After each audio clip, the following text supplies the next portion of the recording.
자, 이제 우리 루이스 뻘컵 교리 강의 146번째 시간입니다.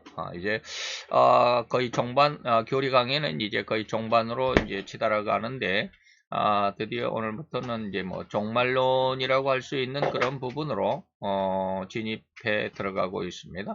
오늘 오늘 주제는, 예수님, 잠깐만요. 예수님 재림 전에, 극도의 배도의 사건이 온 세상에 있을 것입니다. 바로 이것이 예수님이 마지막 종말에 대한 하나의 그 징표로서 우리에게 주신 그런 말씀입니다. 데살로니가후서 2장 3절입니다. 우리 같이 한 목소리로 봉독해 보도록 하겠습니다. 누가 아무렇게 하여도 너희가 미혹하지 말라. 먼저 배도하는 일이 있고 저 불법의 사람 곧 멸망의 아들이 나타나기 전에는 이르지 아니하리니. 아멘. 굉장히 중요한 말인데 데살로니가후서 2장 3절입니다. 그 어떤 사람일지라도 누가 너에게 모든 이런저런 모든 어떤 일을 어떤 말 어떤 사건 어떤 능력 그 어떤 것을 너희들에게 보여준다 할지라도 너희가 미혹하지 말아라 라고 하는 것입니다. 첫째는 뭡니까? 예수님이 재림 직전에 세상에 배도하는 일이 있을 거야 라고 하는 그런 뜻입니다. 배도, 진리도자, 이거 물론 길도자라고 그러는데 진리이기도 합니다. 진리도자라고도 합니다. 진리를 배반하는 사건. 그래서 하나님의 복음을, 하나님의 진리를, 하나님의 성경을 완전히 이리저리 곡해하는 일들, 오역하는 일들이 엄청나게 많아질 것이다. 그래서 이 배도하는 일이 있고 불법의 사람이 누구야? 적그리스도죠. 불법의 사람. 이는 멸망의 아들이다. 그런데 이 불법의 사람이 세상에 나타나면 어떻게 한다고요? 온 세상이 이 사람을 따르게 될 겁니다. 온 세상이 이 사람을 굉장히 추종하게 될 겁니다. 엄청난 사람이라고 다니엘서에는 기록이 되어 있습니다. 얼굴이 엄장하고 모든 사람들을 뭐라 그럴까, 휘어잡는다고 그럴까? 다시 말하면 이게 이제 좋은 말로 하면 그 지도력이 엄청납니다. 모든 사람들을 딱 이끌고 어떠한 그 목표를 향해서 끌고 가는 그 지도력. 굉장한 사람이다 라고 이렇게 말합니다. 그런데 실상은 뭐예요? 불법의 사람이라. 그런 것 멸망의 아들이다 라고 하는 것이죠. 이런 것들을 좀 잘 알아야 되는데 우리들은 거의 우리 세상을 살아가는 사람들은 이런 것에 대해서는 거의 무관심합니다. 왜 무관심할까요? 그냥 감정대로 살아가기 때문에 그렇습니다. 감정대로 살아간다. 자기 욕심대로 살아간다. 자기 생각과 자기 사상대로 살아간다 라고 하는 그런 뜻입니다. 자, 그러면 한번 생각을 해봅시다. 큰 배도와 큰 재난이 있을 것이다 라고 하는 첫 번째 예수 재림 전에 있을 큰 배도의 사건에 대해서 오늘은 잠깐 생각해 봅니다. 성경은 끝날이 가까울수록 마지막 예수님이 재림하는 날이 가까울수록 크게 배도하는 일, 성경을 거역하고 오역하고 그릇도 짜죠. 오역하고 성경을 반대하고 그래서 오히려 또 그것뿐만 아니라 적극적으로는 성경을 공격하는 일들이 있게 될 것이라는 것입니다. 이런 것을 여러 번 알려주고 있습니다. 오늘 우리가 본문으로 정했던 데살로니가후서 2장 3절 먼저 배도하는 일이 있을 것이다 라고 했고요. 주님의 재림 직전에 이 세상을 가장 혼란케 하는 일 중에 가장 특별한 일이 뭐냐면 신앙의 혼돈입니다. 종교적인 혼돈이죠. 누가 진리인지 몰라요. 다 진리라고 그러는데 어떻게 이것을 구분할 수 있을까라고 하는 것. 뭐 조금 거기에 대한 일부분을 제가 이제 지금 책을 쓰면서 거기에 많이 기록을 해놨습니다. 좀 많이 길어졌어요. 자세하게 기록을 해놨기 때문에 어떤 사람들은 굉장히 짜증이 날 수도 있어요. 왜 그러냐면 제가 참 로이드 존스 목사님 설교 책을 그 강의 책을 읽다가 굉장히 짜증났어요. 엄청 길거든요. 그분 설교는 무조건 2시간이에요. 로이드 존스 목사님 설교는 무조건 2시간이래요. 그래서 엄청 길어요. 그래서 길기 때문에 정신을 차리고 그 설교를 듣거나 또는 읽지 않으면 정신 차리고 읽지 않으면 무슨 말 하는지를 몰라요. 앞에서 이야기했던 거 뒤에서는 전혀 다 잊어버리죠. 왜 한 2시간 정도 설교를 하니까 어떻게 앞에 이거 했으니까 두 번째는 무엇이다 이렇게 딱 어떻게 정리정돈이 되겠습니까? 그래서 로이드 존스 목사님 그 책을 저도 한참 그렇게 야 너무 길다 뭐 이렇게 끝날 듯 하면서 안 끝나고 막 그래가지고 처음에는 굉장히 짜증나더라고요. 그런데 이제 나중에 은혜를 받고 나니까 야 참 성경 구절 한 구절을 가지고 설교가 12편이 나오는 경우도 있어요. 부흥이라고 하는 성경 강해책을 보면 그게 디모데후서 1장 12절인가 뭐 고린도후서 뭐 좌우간 1장 12절인데 그 1장 12절 한 절을 가지고 책 한 권이 나와요. 그게 12편의 설교 강해가 들어있어요. 엄청 길어요. 그래서 그런 것처럼 이제 저도 이제 처음에 제가 그런 책을 좀 보면서 야 참 대단하다. 어떻게 성경 한 구절 가지고 12편의 설교가 나오고 또 한 편에 그냥 거의 2시간씩 이렇게 설교를 하실 수 있을까? 대단한 영성이다라고 이렇게 생각을 했는데 글쎄요. 제 자랑 같지만 요즘에 제가 뭐 성경 한 구절을 가지고 적어도 저는 설교 한 5편 정도 만들어냅니다. 한 40분, 한 50분 정도. 그래서, 좌우전 그래요. 그러다 보니까 이제 그 책을 아마 보면 조금 지루하다라는 어떤 느낌이 받을 수도 있지만 아주 자세하게 적었기 때문에 그래요. 이게 뭐냐면, 이제 앞으로는 이제 이러한 신앙의 혼돈이 올 겁니다. 그래서, 정신을 차리지 않으면 정통적인 신앙이 무엇인지를 몰라요. 배우지 않으면, 공부하지 않으면, 우리가 관심을 갖고 거기에 찾아가지 않으면 그냥 다 하나님의 영광인 줄 알고 다 하나님의 축복이고 다 성령의 역사인 줄 알아요. 좀 곤란하다 이 말입니다. 그래서 곧 무엇이 진실이고 어떤 종파나 또 어떤 사람이 진실로 주님의 종인지를 분간하기가 너무 어려운 시기가 될 겁니다. 그래서 마태 24장 5절 또는 11절에 가보니까 많은 사람이 내 이름으로 예수라는 이름으로 재림 예수라는 이름으로 와서 내가 바로 그리스도다 라고 하는 사람이 나타나서 많은 사람을 미혹하게 할 거야. 굉장히 무서운 말인데 겨우 뭐 세상 사람들은 이게 무섭게 들리지 않나 봐요. 그리고 거짓 선지자가 많이 일어나서 많은 사람을 미혹할 거야 라고 하는 것이잖아요. 굉장히 두려운 말인데 이게 영적인 것에 너무 관심이 없으니까 뭐 그리스도가 나타나든 뭐 이땡명이가 나타나서 뭐 대한민국을 뭐 대통령이 되겠다고 그러는데 2030 세대는 그런 거 이념적인 어떠한 어떤 관심이 없어요. 2030 시대에는 이념적인 어떠한 것에 관심이 없어요. 단지 어떤 대통령 후보자들의 정책 쉽게 말하면 공약, 정책 공약에 대해서만 관심이 있다라는 그런 말을 뉴스에서 하더라고요. 공산당을 공산 체제를 경험해 보지 않은 물론 저도 공산 치하를 경험해 보지 않았지만 제가 이제 아침에 잠깐 이야기하려다가 말았는데 이거 정말 안타까운 그런 어떤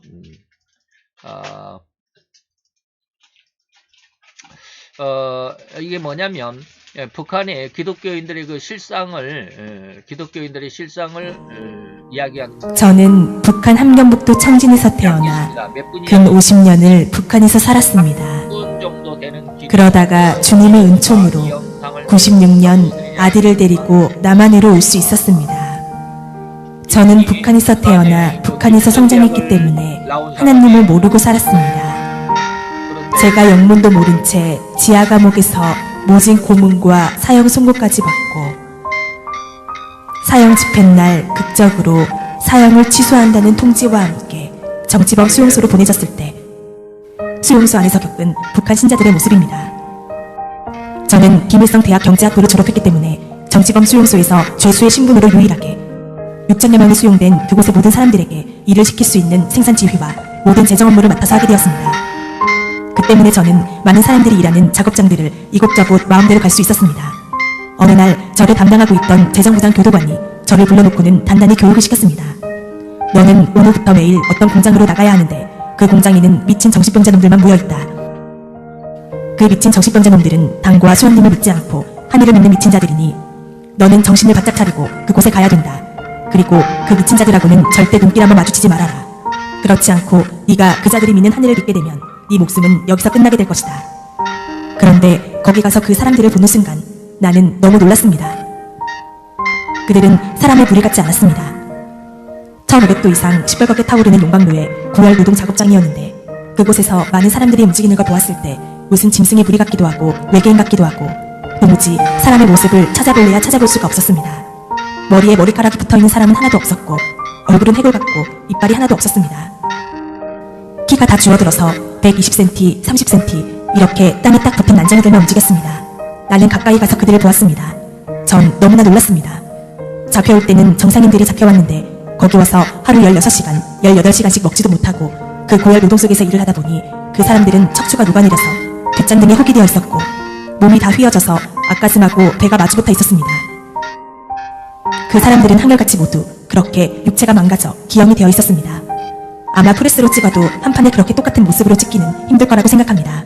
그 사람들이 일하는 작업장에는 교도관들이 수시로 드나들었는데 교도관들은 말로 일을 시키지 않았습니다. 소가죽 채찍을 윙윙 휘두르고 다니면서 묵묵히 일하는 사람들을 사정없이 내비쳤습니다. 예수를 믿는 그 사람들의 몸에는 옷이 입혀져 있지 않습니다. 저는 처음에 멀리서 그 사람들을 보았을 때 모두 다 검은 옷을 입고 있는가 했습니다. 그런데 가까이 다가가서 천천히 보니 그 사람들은 맨 살가죽에다 앞에 시커먼 고무 앞치마 하나만 걸치고 있었습니다. 용광로의 뜨거운 불꽃이 앙상하게 말라붙은 살가죽에 피고 또 피어 딱지가 않고 그 자리에 쇳물이 또 떨어지고 타버리고 해서 그 사람들의 피부는 한 곳도 상한 곳이 없었고 마치 짐승의 가죽과 같았습니다. 어느 날 저는 그곳에서 정말 말로 전하기 힘든 너무나 끔찍하고 참혹한 광경을 목격하게 되었습니다. 어느 날 오후 제가 공장문을 열고 들어섰는데 공장 안이 쥐죽은 듯 고요했습니다. 작업장 한가운데 수백만 명의 그 죄수하는 죄수를 모아놓고 담당 교도관 2명이 눈에 핏발을 세우고 미친 듯이 고함을 치며 날뛰고 있었습니다. 저는 너무나 무서워서 문옆 한쪽에 비켜 서 있었습니다. 교도관들은 수령님을 믿지 않고 하늘을 믿는 미친 정신병자 놈들이라고 소리소리 지르며 그 사람들을 차고 때리고 하면서 인간 이하의 취급을 하고 있었습니다. 교도관들은 너희들 가운데서 단 한 사람이라도 좋으니 대열 앞에 나서라. 하늘을 믿지 않고 수령님을 믿겠다고 하면 자유 세상으로 내보내서 잘 살 수 있게 만들어주겠다라고 하면서 그 사람들을 윽박지르며 하늘을 거부하라고 그렇게 채찍으로 때리고 발로 차고 있습니다. 그런데 너무나도 이상했습니다. 수백 명의 그 사람들은 왜 그런지 아무 대답도 없이 그렇게 매를 맞으면서도 침묵으로 맞섰습니다. 저는 너무나 무서워서 빨리 한 사람이라도 나서야 되는데 그래야 오늘 누가 맞아 죽지 않을 텐데 왜 계속 저렇게 입을 다물고 있나. 저러고 있으면 또 누구를 끌어내다가 밟아 죽일지도 모르는데 빨리 한 사람이라도 나서야 되지 않겠는가. 그렇게 마음속으로 다급하게 생각하며 문 옆에 서서 무서움과 공포 속에서 떨고 있는데 예수를 믿는 그 사람들은 계속 침묵으로 대응했습니다. 그때 독이 오른 교도관이 그 사람들에게 달려가서 닥치는 대로 아무나 8명을 끌어내다가 땅바닥에 엎어놓았습니다. 그리고는 구둣발로 내리밟고 디디겼습니다. 순식간에 피투성이가 되고 허리뼈, 팔, 다리뼈가 부러졌습니다. 그 사람들은 고통 중에서도 몸을 뒤틀면서 짓밟힐 때마다 신음소리를 냈는데 그 신음소리가 너무나도 이상하게 들렸습니다. 저는 그때 주님이 누군지 하나님이 누군지도 전혀 몰랐습니다. 뒤에 알고 보니 그 사람들이 구둣발로 짓밟혀 뼈가 부러지고 머리통이 부서져 나가면서 신음소리처럼 애타게 불렀던 것은 바로 주님의 이름이었던 것입니다. 저는 그 사람들이 당했던 고통의 1000만분의 1도 제대로 여러분에게 전해줄 수가 없습니다. 미쳐 날뛰던 교도관 2명은 수령님과 당을 믿는 우리가 사는가 아니면 하나님을 믿는 너희가 사는가 보자면서 달려가더니 용광로에 펄펄 끓는 샘물통을 끌어왔습니다. 그리고는 그 샘물을 피투성이가 된 그 신자들 위에 부었습니다. 그 사람들은 순식간에 살이 녹고 뼈가 타면서 숫덩이가 되어버렸습니다. 저는 난생 처음으로 내 눈앞에서 사람이 숫덩이로 변해가는 것을 보았습니다. 얼마나 그 충격이 컸던지 그곳을 어떻게 뛰어나왔는지 기억에도 없습니다. 그리고 얼마 동안 도무지 눈을 감을 수가 없었습니다. 그 정신적 충격으로 눈만 감으면 눈앞에 숫덩이가 된 사람이 어른거려서 도무지 눈을 감을 수 없고 잠도 제대로 잘 수 없었고 일도 제대로 할 수가 없었으며 네, 여기까지만 봅시다. 제가 이 영상을 어떻게 보다가 아주 충격이었습니다. 과연 마지막 때 그 적그리스도의 시대에 여기 나오는 나는 그리스도다라고 하는 적그리스도 거짓 선지자들 앞에서 우리가 데살로니가 후서 2장 3절에 말했던 배도하는 일에 중심축인 불법의 사람, 곧 멸망의 아들, 이 적그리스도죠. 이 사람이 나타났을 때 아마 이런 일이 북한에서만이 아니라 이제 전 세계적으로 이런 일이 일어날 것입니다. 예수 믿는 사람들은 거의 다 잡아 죽이겠다 그러겠죠. 그러면 여기에 무릎을 꿇지 않은 사람이 없죠. 아까 봤듯이 한 사람이라도 예수 안 믿겠다고 하는 사람 나서라 라고 했는데 안 나서잖아요. 이때 웬만큼 신앙이 좀 강하지 않으면, 신앙이 성장하지 않으면 다 일어나고 말 것입니다. 그래서 나는 적그리스도라고 하는 사람이 나타나서 뭐 어떻게 해요? 한두 사람이 아니라 수많은 사람을 미혹하게 하고 거짓 선지자가 일어나서 또 수많은 사람을 미혹하게 할 것입니다. 여기 마태복음 24장 5절 혹은 11절 방금 말했듯이 이 말씀은 1003년 반의 시간입니다. 마태복음 24장 4절로 14절은 14절까지 4절에서 14절까지가 바로 1003년 반에 대한 기록인데 이때 일어날 종교적인 미혹을 설명하고 있는 것입니다. 이후 후 3년 반은 이제 15절부터 28절인데 이때는 종교적인 혼란과 여기도 종교적인 미혹이 있죠. 여기도 종교적인 혼란이 있습니다. 이건 후 3년 반에는 종교적인 혼란이 비교할 수 없을 정도로 어마어마한 그 혼란입니다. 그러니까 후 3년 반의 종교적인 혼란에 비해서 전 3년 반의 이러한 종교적인 미혹은 아주 미미하다 그런 뜻입니다. 자, 이때 23절 5절로 이제 11절, 그러니까 4절로 14절까지 전 3년 반이죠. 그 다음에 15절에서 28절, 그 안에 23, 4절이 있죠. 23, 4절에 보면 이건 이제 후 3년 반에 대한 내용인데, 그때 사람이 너희에게 말하되, 보라 그리스도가 여기 있다, 혹 저기 있다 하여도 믿지 말라. 거짓 그리스도들과 거짓 선지자들이 일어나 큰 표적과 기사를 보여 할 수만 있으면 택하신 자들도 미혹하게 하리라 라고 하는 겁니다. 어마어마한 종교적인 혼란, 지금 정확한 그런 어떤 신앙, 정확한 어떤 그 복음에 대해서 공부하지 않고 듣지 않으면 이때 뭐 한다고 그랬어요? 수많은 사람이 미혹을 받게 됩니다. 그들이 진짜라고 말이죠. 그들이 진짜라고. 안타까운 이런 일들이 있겠죠.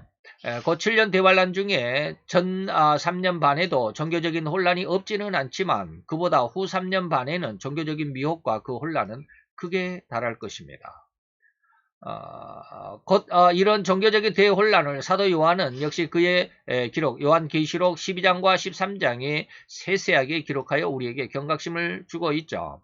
다시 말하면 계시록 12장은 사탄의 장입니다. 사탄을 기록한 장이고요. 그래서 군대 직제 중에 사단이라고 하는 건데 이 관장은 사단장이 그런 뜻은 아닙니다. 이게 사단 그러니까 군대 직제 중에 사단이 있는데 1사단, 2사단 뭐 31사 저는 31사 출신인데 31사단 뭐 이런 게 아니고 예, 사탄이라는 뜻입니다. 그 사단의 정체를 밝혀주신 문장이라는 의미가 바로 계시록 12장입니다. 그래서 그 사단이 마지막 종말에 행할 가장 핵심적인 내용이 곧 계시록 12장 7절인데 17절인데 13절에서 17절까지 한번 보면 용은 뭡니까? 사탄이죠. 사탄이 자기가 공중에서 미가엘 천사와 싸워서 이제 지게 됩니다. 지고 나서 이제 땅으로 내쫓겠다 이 말입니다. 용이 자기가 땅으로 내쫓긴 것을 보고 이 남자는 예수이기도 하고 또 더 넓혀서는 그리스도인들입니다. 남자를 낳은 여자는 뭐예요? 예수가 남자라고 하면 그 낳은 여자는 마리아겠죠. 그리고 남자가 교인이라고 성도라고 한다면 그 낳은 여자는 뭐예요? 교회입니다. 그래서 두 가지 다 의미가 같습니다. 예수와 마리아라고 해석을 하든지 아니면 성도와 교회라고 이렇게 해석해도 됩니다. 그래서 이 용이 이제 땅으로 내려왔죠. 땅으로 내려와 가지고 남자와 여자 곧 교회와 성도들을 핍박하게 된다라고 하는 것이죠. 그래서 그 여자가 큰 독수리의 두 날개를 받아서 광야 자기 곳으로 날아갔다. 휴거하는 거 아닙니다. 휴거하는 거 아닙니다. 이 여자가 뭐예요? 교회라고 그랬습니다. 교회라고 그랬습니다. 교회가 마지막 시대 때 용이 땅으로 내려온 때는 후 3년 반이 시작하는 때입니다. 아직 공중에 있을 때는 전 3년 반의 시기라고 할 수 있고요. 땅이 미가엘에게 전쟁을 하다가 져서 이제 용이 땅으로 쫓겨 내려오는데 쫓겨 내려오는 그 순간부터 후 3년 반입니다. 그때 이 여자는 다시 말하면 교회는 뭐요? 광야에 하나님께서 마련해 놓으신 은밀한 곳으로 날아가 거기에서 그 뱀의 이 용의 얼굴, 용의 그 엄청난 핍박을 피하여 한 때와 두 때와 반 때, 이건 뭐예요? 한 때, 두 때면 세 때죠. 그리고 반 때, 이렇게 세 때 반. 이것은 뭡니까? 한 때를 1년으로 계산하면 3년 반이죠. 후 3년 반입니다. 후 3년 반을 양육을 받는다. 그랬더니 여자의 뒤에서 뱀이, 이 용이, 그리고 여기서 정체가 뭐예요? 세 가지로 나오죠. 용이라고도 그러고요. 뱀이라고도 그러고요. 또 사단이라고도 그러는데 사단 어디가 나올 겁니다. 여기서는 안 나오나? 그렇습니다. 그래서 용이나 뱀이나 똑같은 말입니다. 그래서 여자의 뒤에서 뱀이 그 입으로 물을 강같이 토하여 여자를 물에 떠내 익사하게 하려고 이 말이죠. 근데 이 물이 뭐예요? 물이 뭐예요? 진짜 물이 아닙니다. 홍수나게 하는 것이 아니고 세상에 뭐예요? 입으로 물을 토해낸다. 다시 말하면 이 주둥아리입니다. 나쁘게 시쳇말로 표현해서 조둥아리. 엄청난 잘못된 교회를 공격하는 일, 이런저런 아주 좋은 말로 선동하면서 교회는 나쁘다라고 하는 겁니다. 다시 오늘날로 말하면 종교평등법입니다. 기독교만 종교냐? 다른 어떤 종교도 다 똑같다. 뭐 이런 그 이야기들이 뭡니까? 입으로 토해낸 물이다라고 말하는 겁니다. 다시 말하면 이단과 사설이라고 말할 수 있는 것입니다. 그래서 교회를 공격하는 이러한 입술의 열매들로 인해서 강같이 토하여 아주 그냥 세상에 온통 교회는 잘못된 곳이야. 예수를 믿는 자들은 아까 이제 그 북한의 거기 내용에서도 봤잖아요. 하늘을 믿는 자들은 나중에 그 뒷부분에 우리가 보지는 않았지만 뒷부분에 보면 김일성인가 그랬대요. 저들은 하늘을 믿고 사니까 절대로 하늘을 보게 해서는 안 돼 해가지고 절대로 고개를 못 들게 한대요. 그저 땅만 보고 있는 거예요. 땅만 보게 하고 쉽게 말하면 그 엘리야가 갈멜산에서 7번 기도할 때 두 무릎 사이에 고개를 집어넣었다. 그걸 그대로 실행하라고 해갖고 엄청나게 그냥 완전히 허리가 굽어진답니다. 굽어가고 펴지를 못한대요. 그리고 죽어서도 저들은 하늘을 보게 해서는 안 돼 해가지고 그들을 죽이면 목을 잘라가지고 목을 가만히 둘둘 말아가지고 가장 응달진 곳에 깊이 묻어버린다. 그러면 하나님을 못 본다. 김일성이가 그렇게 지시했다고 해서 그렇게 기독교인들을 처형하면 그렇게 묻는답니다. 바로 이러한 것들이 뭐예요? 기독교를 공격하는 일들을 그 입으로 물을 강같이 토했다라고 하는 것이죠. 그런데 공교롭게도 아주 희한하게도 땅이 여자를 돕더라라고 하는 것이죠. 이 땅이 뭐예요? 땅은 무생물입니다. 다시 말하면 불신자, 신자가 아닙니다. 신자가 아니에요. 세상 모든 것이 뭐 무생물이든지 생명이 있는 것들이든지 생명이 있는 것들이라면 하나님을 믿지 않는 사람들이 오히려 여자를 도와준다라고 하는 것입니다. 희한하죠. 예. 하나님께서 그렇게 하셨습니다. 땅이 여자를 도와준다. 교회를 도와준다. 예수를 안 믿는 사람이 교회를 숨겨주고 살려주고 후원해준다라는 뜻입니다. 참 기가 막히죠. 땅이 여자를 도와서 그 입을 벌려 용이 입에서 토한 강물을 다 삼켜버린다. 그렇죠. 용이 여자에게 그러니까 더욱 분노해서 이제 그 여자의 남은 자손들과 전쟁을 일으킵니다. 그 남은 자손은 두 가지의 특징이 있는데 하나는 하나님의 계명을 지켜 살고 있는 자, 또 하나는 예수의 십자가의 증거를 가진 자들. 다 하나님의 자녀들입니다. 이들과 더불어 싸우려고 바다 모래 위에 섰다라고 합니다. 그 사단이 행할 종말시대의 핵심 행동은 여자의 남은 자손, 다시 말하면 성도들과 이 말이죠. 성도들과 교회와 성도들과 싸우기 위해서 이 지구상에 곧 땅에 내려온다라는 겁니다. 이것을 우리는 후 3년 반의 시기라고 그랬습니다. 이 상황, 즉 계시록 12장 17절 이전의 사단은 공중에서 활동하고 있었습니다. 이게 에베소서 2장 2절입니다. 공중 권세를 잡고 있는 자. 공중에서 어느 정도의 시간이 지나다가 이제 하나님께서 미가엘을 보내서 그를 처단합니다. 그랬더니 땅으로 내려오는 게 계시록 12장 17절 바다 모래 위에 서 있다라고 그러잖아요. 땅에 지금 내려왔다 이 말입니다. 공중에서 활동하며 온 세상과 온 인류를 현혹하여 하나님을 거역하는 대혼란을 일으키려고 안달하지만 하나님은 그 사단의 활동을 제지하는데 미가엘 천사와 그 군대를 보내어 전쟁을 하게 되죠. 이는 영적인 전쟁이며 하늘의 전쟁이기 때문에 육신을 가진 인간은 결코 이를 감지할 수도 없습니다. 어느 정도 기도를 많이 한 사람은 이것을 이해할 수 있을 겁니다. 세계의 어떤 사람들의 어떤 정신 사상의 어떤 전쟁들. 물론 오늘날 우리가 지금 이 대선판이 영적인 어떤 전쟁이라고 할 수 있지만, 윤석열 대표가, 윤석열 후보자가, 신자가 아니기 때문에 영적인 전쟁은 아니지만, 그러나 영적인 전쟁입니다. 그래서 이땡명 씨가 제가 오전에도 그랬지만 이땡명 씨가 앞으로 대통령이 되면 이 나라는 바로 이런 엄청난 환란이 있게 될 겁니다. 여자의 남은 우선 다시 말하면 하나님의 계명을 지키며 또는 예수의 증거를 가진 자들을 아까 북한에서 그 예수 믿는 사람들이 약 한 수백 명, 6천 명 정도 된다 그러잖아요. 그 사람들을 그렇게 모아놓고 완전히 하늘을 보지 못하도록 하면서 그렇게 고통스럽게 죽이겠다라고 하는 것입니다. 바로 이러한 일들이 있을 것입니다. 그래서 영적인 전쟁이라고 말할 수 있습니다. 그래서 이땡명 씨하고 윤석열 씨하고 과연 이번에 누가 대통령이 됐느냐에 따라서 엄청난 이 나라의 갈림이 될 것입니다. 저는 참 안타깝지만 윤석열 씨가 예수를 믿지는 않는 사람이지만 그 사람이 대통령이 돼야 된다고 보는 사람입니다. 어떤 목사들은 모아가지고 윤석열 씨가 손에다가 뭐 왕자를 썼다 해가지고 미신 묻는 무당이다 뭐 이렇게 해가지고 막 성토를 하고 하는 그런 목사들 단체도 있더라고요. 윤석열 씨를 몰라서 그래요.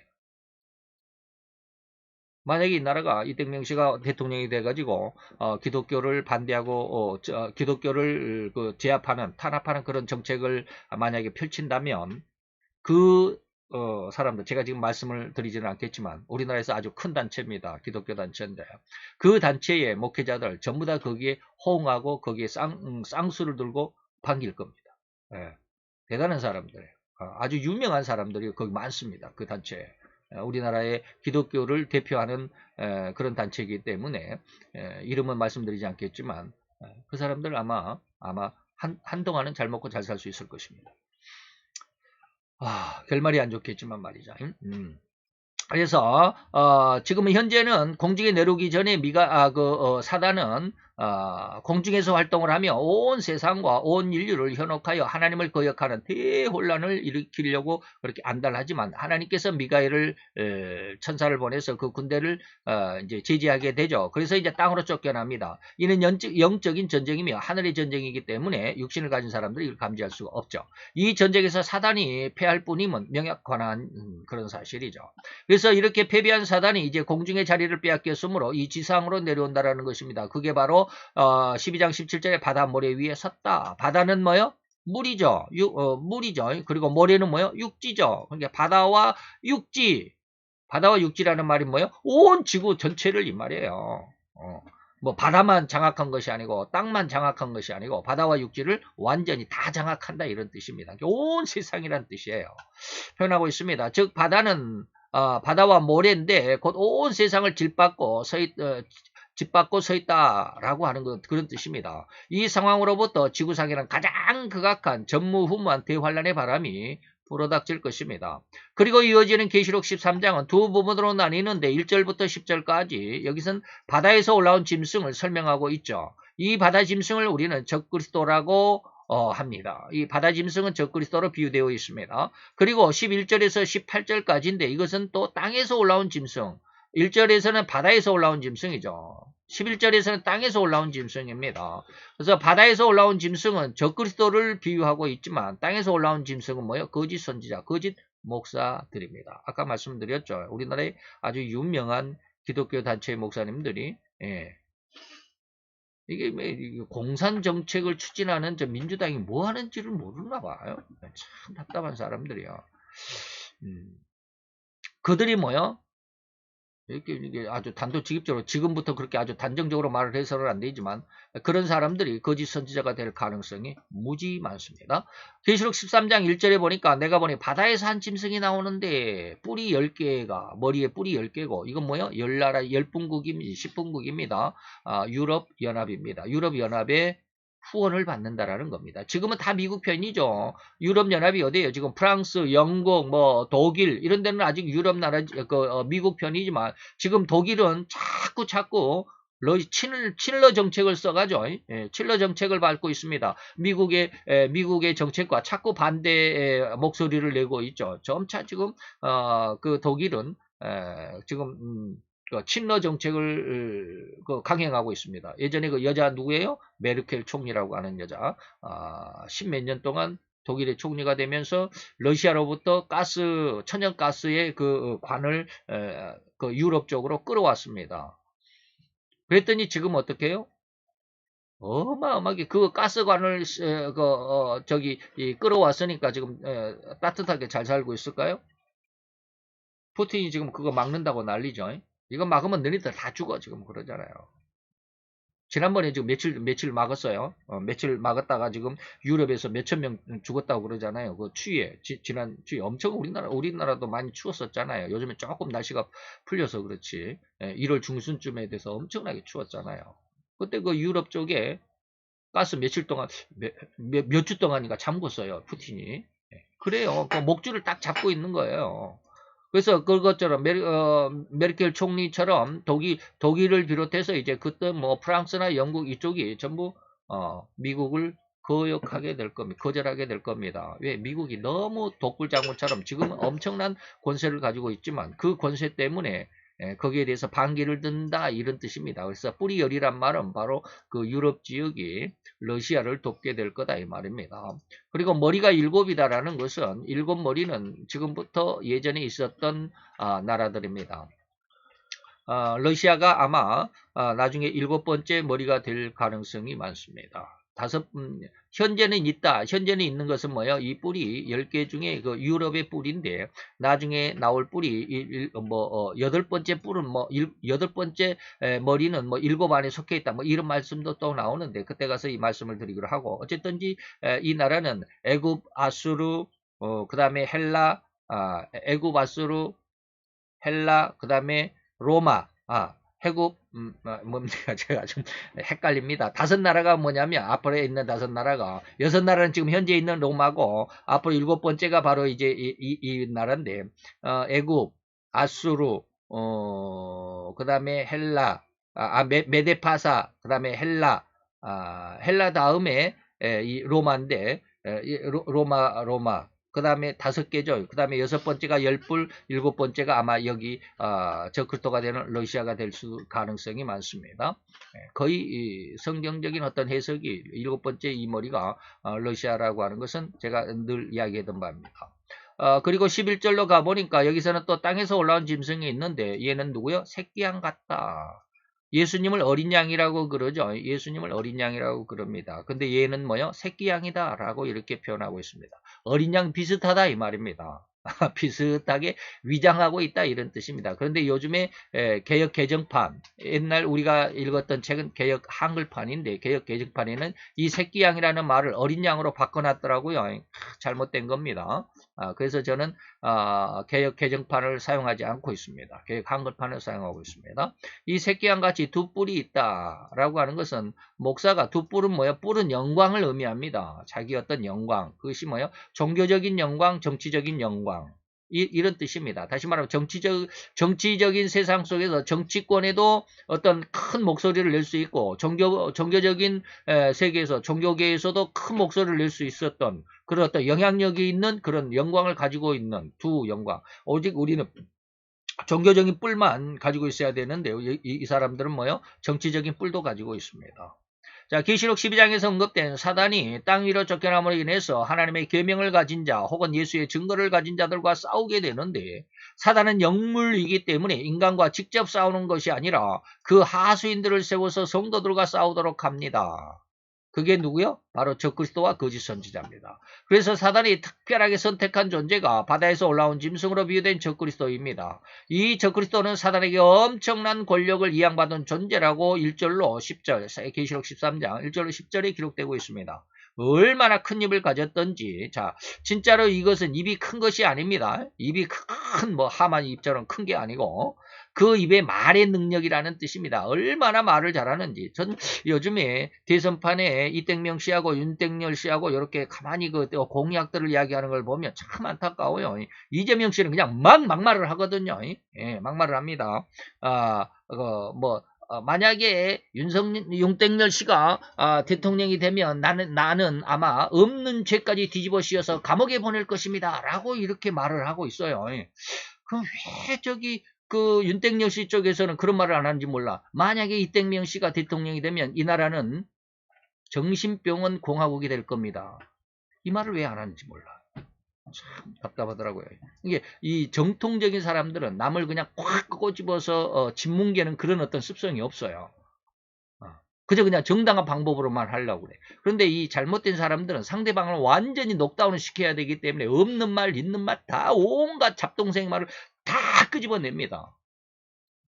그래서 윤석열 씨가 대통령이 되면은 이 나라는 검찰공화국이 될 거다라는 이런 말을 공공연히 지금 외치고 다니잖아요.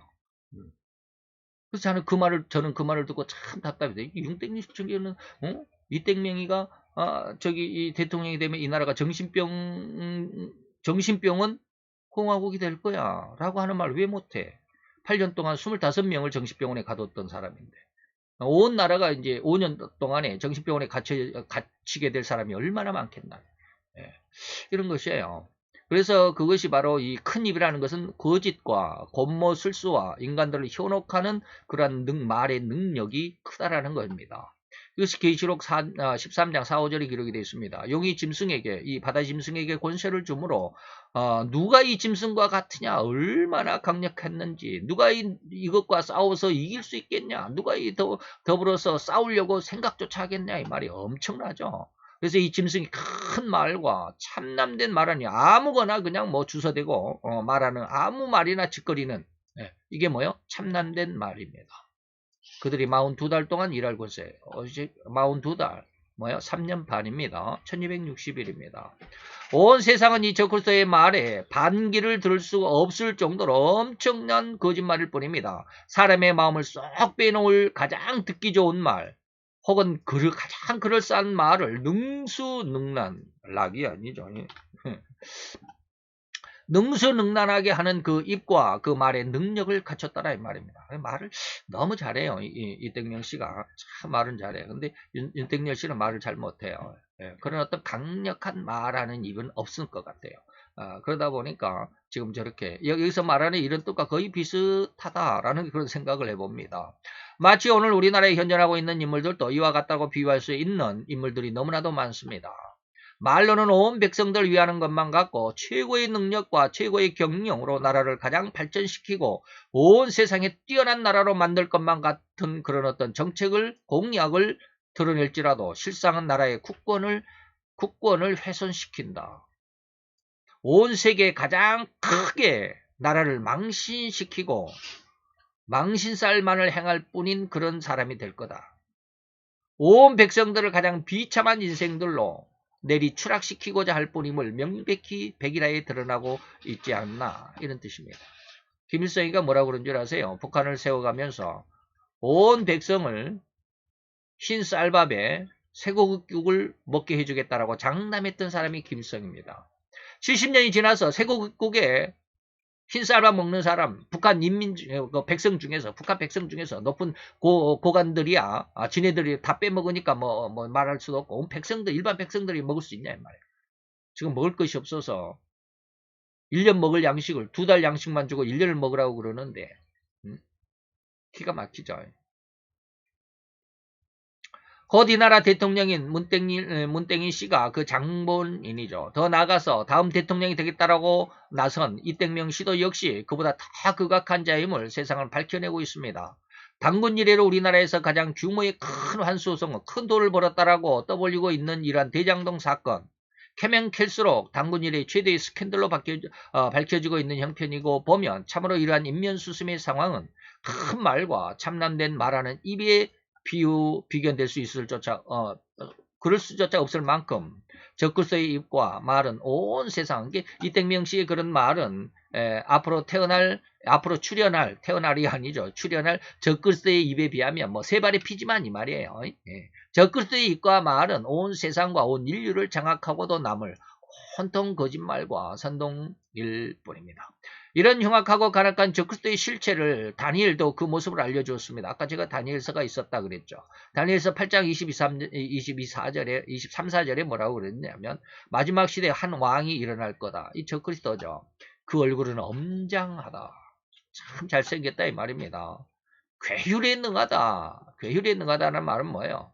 아주 적법이 아니라 아주 편법에 가장 능해서 법을 이렇게 저렇게 자기 멋대로 이용을 하고 그 이용한 잘못 편법한 그 모습으로 백성들을 휘어잡겠다 이 말입니다. 그래서 제가 지난 시간에 말씀드렸던 그 정신보건법을 위장을 해가지고 자기 형을 정신병원에 가둬놓으려고 했다가 실패를 했고 어떤 여자는 가둬놨다가 그 여자가 SNS를 통해서 나를 구해달라 해가지고 나와서 폭로하면서 그 일이 발각이 된 거죠. 드러나게 된 거죠. 이 괴휼에 능하다.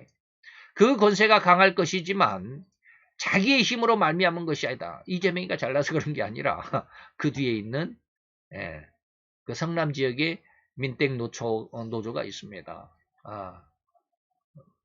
그런 것들 그 뒤에 있는 백들이 있어요. 그리고 장차 이가 비상하게 파괴를 행하고 자기의 뜻대로 행하고 형통하며 강한 자들과 거룩한 백성을 멸망시킬 거야.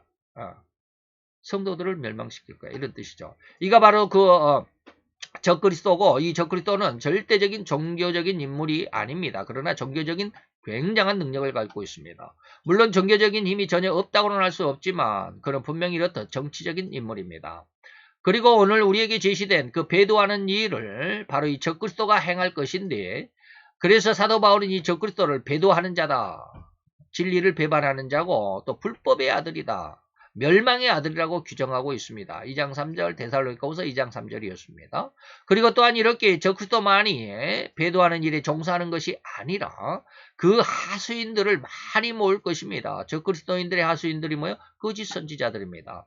이렇게 모집된 자들을 이른바 거짓 선지자라고 하면서 계시록 13장 11절에서 18절까지 그들의 행적을 기록하고 있습니다. 땅에서 올라온 짐승들이고 거짓 목사들입니다.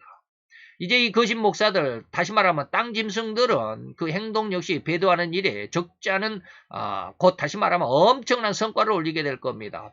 적그리스도의 배도하는 일에 동조하게 된다 이 말입니다. 누가? 목사들이. 예. 그래서 이들을 목회하는 목사들이며 설교하는 설교자들입니다. 그런데 그러한 그들을 주님은 거짓자들이라고 불법을 행한 자들이라고 엄격하게 규정하고 가혹하게 징계와 징벌하실 것을 약속하셨습니다. 그런데 이런 글을 읽고도 몰라요. 참 기가 막히죠. 예수님이 분명히 예수를 거역하는 자는 이렇게 엄청나게 불법을 행한 자들아 내게서 떠나가라 지옥으로 내보내겠다라고 말씀했는데도 몰라요. 자기가 지금 이렇게 하고 있는 줄 몰라요. 오직 자기는 뭐요? 나더러 주여 하는 자마다 천국에 다 들어갈 것이 아니고 다만 하늘에 계신 내 아버지 뜻대로 행하는 자에 들어간다 라고 했는데도 불구하고 그들은 뭐 예수님 앞에서 주여 우리가 주의 이름으로 선지의 노릇을 했습니다. 주의 이름으로 귀신을 쫓아냈습니다. 주의 이름으로 많은 능력과 권능으로 행치 아니었습니까? 라고 이렇게 대답할 뿐이에요. 기가 막히죠.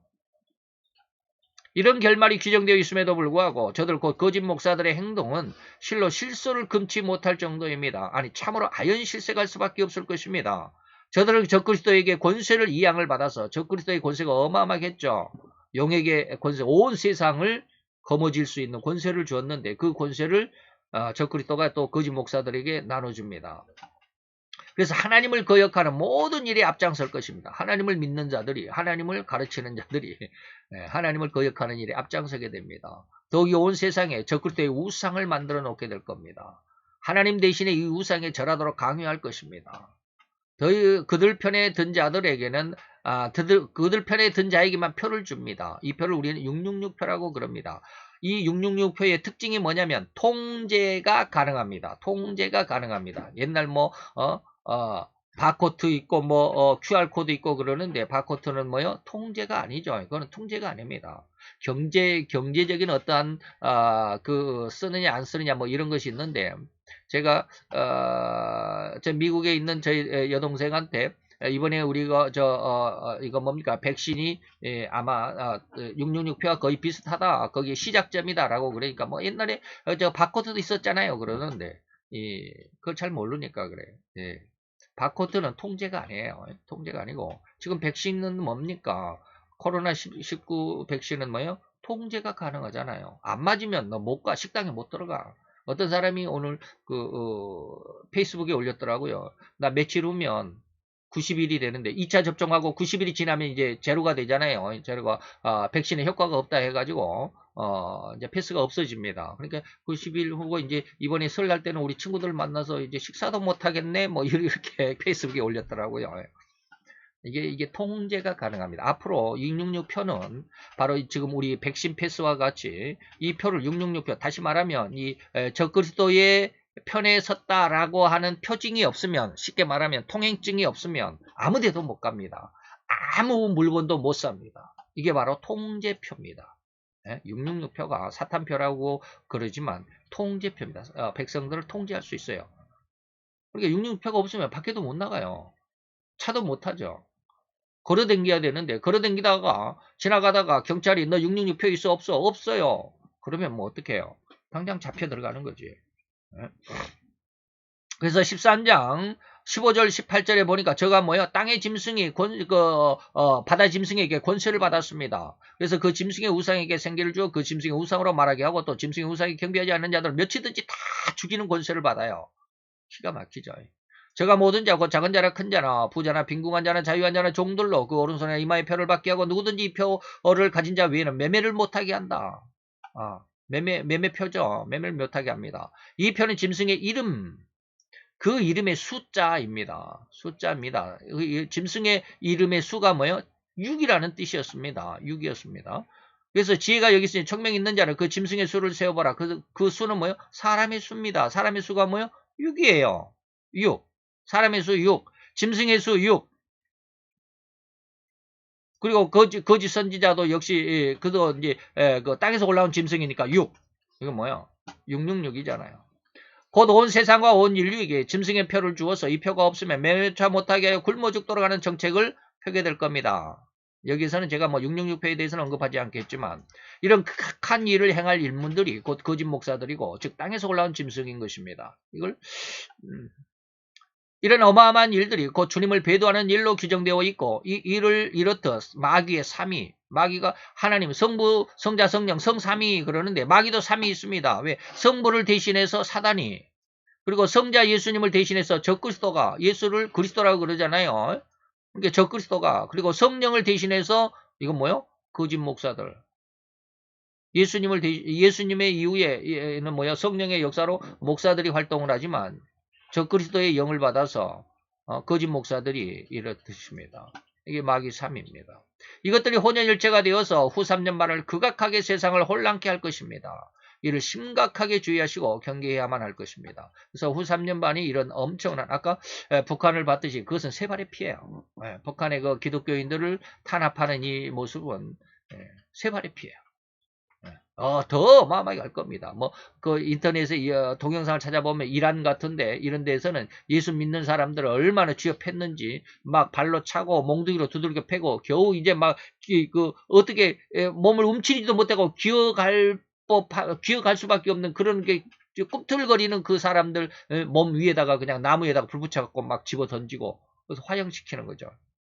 그렇게 기독교인들을 핍박을 할 겁니다. 그런 일들이 온 세상에 더 넘쳐날 겁니다. 이때 그것에 아까 그 북한에서 참 대단하죠. 그런 사람들이 그렇게 억압을 받고 탄압을 받아도 너희 중에 한 사람만이라도 예수 안 믿겠다라고 하는 사람이 일어서 그랬는데 한 사람도 안 일어선다고 그러잖아요. 그 부분에 대해서 제가 참 대단하다라는 그런 말을 안 할 수가 없었어요.